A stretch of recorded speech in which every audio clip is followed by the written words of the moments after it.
জানো শিফু, বিলালকে আমার হ্যাপি লাগে। আরে ওইটা বিলাল না, বিড়াল হবে। যত বড় কথা নাই তত বড় মুখ। আবার ভুল। আর একবার ভুল ধরলে মেরে হাতে হাড়িকে ধরে দেব। কান আছে দেখছো কখনো? কানের পর্দা ফাটিয়ে দেব। যেমন কানের চর মারবো, কান পৃথিবীর মতো ঝিঝির করবে। আচ্ছা বলো, বিড়াল নিয়ে কি যেন একটা বলছিল। বিড়ালকে আমার হ্যাপি লাগে, কিন্তু সেই যেখানে সেখানে হাগু করে দেয়। এটাই আমার সমস্যা। কি যে যন্ত্রণা, তোমার মতো যেখানে সেখানে হাগু করে দেয়। ওরকমই কালার, তোমার যেরকম পিঙ্ক কালারের হাগু ওরকম ওর হাগু। আমি যেখানে সেখানে হাগু করি নাকি তুমি যেখানে সেখানে হাগু করো?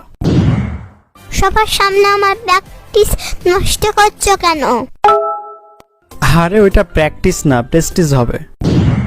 চুপ থাকো, যা বলছি শুনো। আচ্ছা ঠিক আছে, বলো। একটা বিশাল বুদ্ধি মাথায় নাড়া দিয়েছে। ওরে বাবা, কি বিশাল বুদ্ধি শুনি। বিড়ালের পাছায় আঠা লাগিয়ে দেব। যদি বিড়ালের পাছায় আঠা লাগিয়ে দিই তাহলে আর হাগু করতে পারবে না যেখানে সেখানে। তুমিও তো যেখানে সেখানে হাগু করো, তাহলে আসো তোমার পাছাতেও সুপার গ্লু লাগাই দিই। তাহলে তো আমি হাগু স্টাইল করব। মানে কি বুঝলাম না তো। আরে পাগলা, হাগু করতে না পারলে খুব টেনশন হবে, আর টেনশন থেকে স্টক হয়, আর সেটাকে বলা হয় হাগু স্টক। ওরে হাগু বিশেষজ্ঞ রে। আমি এটাও জানি, তুমি হাগু করতে গেলে টয়লেটের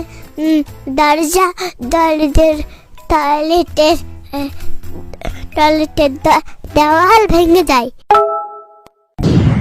চুপ করো তো, বিড়াল নিয়ে কি যেন একটা বলছিল সেটা বলো। বিড়াল হাগু করে এসে আমাকে বলবে আমাকে ভুল হয়ে গেছে, আমাকে মাফ করে দেন। কিভাবে সম্ভব? বিড়াল তো কথাই বলতে পারে না। হাম্বা করে বলছিল। কিন্তু বিড়াল তো ম্যাও ম্যাও করে। তুমিও তো হাম্বা করো, তো তুমি কি করো নাকি? দূর যাও তো, রুটি খাও বসে বসে। আমি 6টা দাঁত দিয়ে ভালো করে রুটি খেতে পারি না। সমস্যা নেই, তোমাকে রুটির স্যুপ বানিয়ে খাওয়ানো হবে। তোমাকে অভ্যাসের